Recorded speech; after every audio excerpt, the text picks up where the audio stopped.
Hey everybody. So what we're looking at here is the Captain Cardboard EVA Pod from 2001.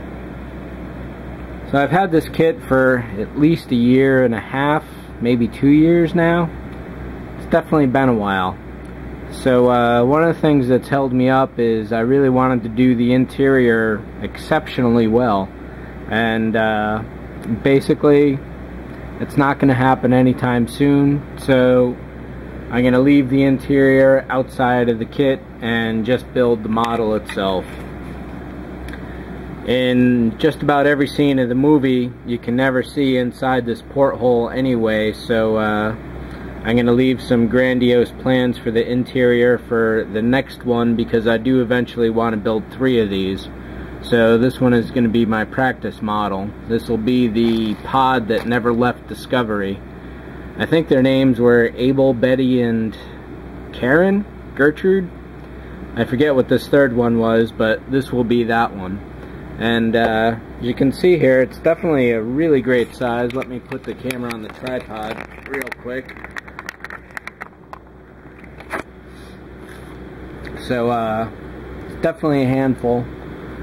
It's really well engineered. I got that crack in there I gotta fix. Last time you may have seen this, if ever at all, it was full of white paint. I stripped all that off, so if you go looking through my videos for the simple green paint stripping ones, you'll see this one was featured in all of the most recent one, and it did a pretty good job, definitely good enough that I can finally work with the kit again. So there's a couple parts that are taped on right now, the earmuffs for example. I got to dig up the instruction sheet for this, which is 20 whole pages, so it's definitely a monster to build. But taking in bits and leaving out the interior should make everything a lot better for me. So these are the only 2 parts that I've glued together so far, and I want to leave as many parts unglued as possible for as long as I can. That's my new build philosophy, basically, because usually I rush ahead and everything gets to be in a bad shape. It looks like I may be able to glue these 3 pieces together and I can start working on these seams. One of the things about doing the interior is, of course, all the lights, the control panels, and everything that goes with that. So what I'll be doing instead, at the very least, is putting the headlights in. So there will be 4 white LEDs, a little light for HAL, and that will be that. The power is going to run through the bottom most likely. This piece isn't glued on yet, and I guess I will have to, because this will be the stand that it rests upon, and I'll probably also put some kind of stand or mount in one of these thruster holes here. So making the commitment to avoid doing the interior is definitely going to help me get this done. And there's actually a much better and accurate interior for this kit from a guy named Paul. You can find him on most of the boards, and definitely over at the one-man Space Pod working group. Just search for that and you should find it. Completely accurate interior. The captain wanted something in here and he wasn't too worried about making it exact, which is perfectly fine, because this is still a really good interior. And what I'll do is practice on this down the road, because like I say, I want to build 3 of these, and this one will definitely be good to work with, and having an extra pilot here will potentially be a very handy thing. There's a bunch of greeblies here. Let me break a few out just so you can see how cool they are.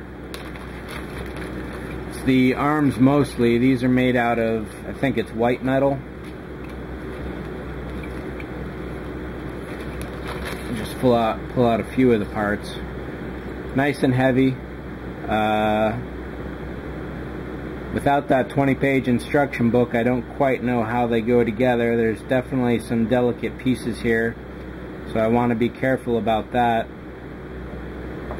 I'm gonna guess, nope, that's not the one. There was an extra bit of claw here, but I don't know where that is now.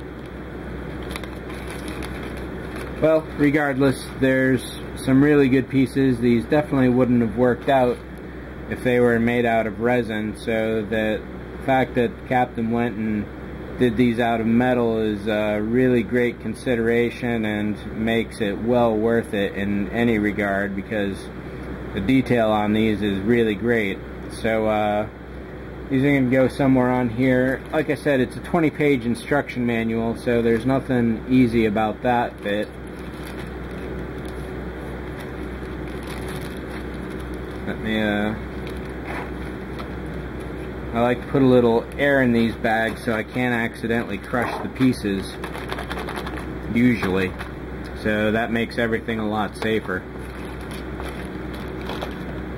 So like I said, what I'll be doing next most likely is gluing these parts together, because I should be able to work on the interior well enough without the sides or the back door in, and all these other parts can still go in even if the main body is put together. So you know, if you're a fan of the movie, definitely pick one of these up. This is a really great size for this kit. The original one is twice as large as this, so this is definitely a good size. I think it's 1/12 offhand. Maybe it's, yeah, it's got to be 1/12. I think the original one is 1/6. So there's going to be some seams to clean up here, and like I said, there's this crack I put in there that's got to be cleaned up, and that's pretty much it for this one. I think this is going to be a lot of fun to build even without the interior, and it will certainly be a really great challenge regardless. So look for some more on this one coming up, and I'll see you later.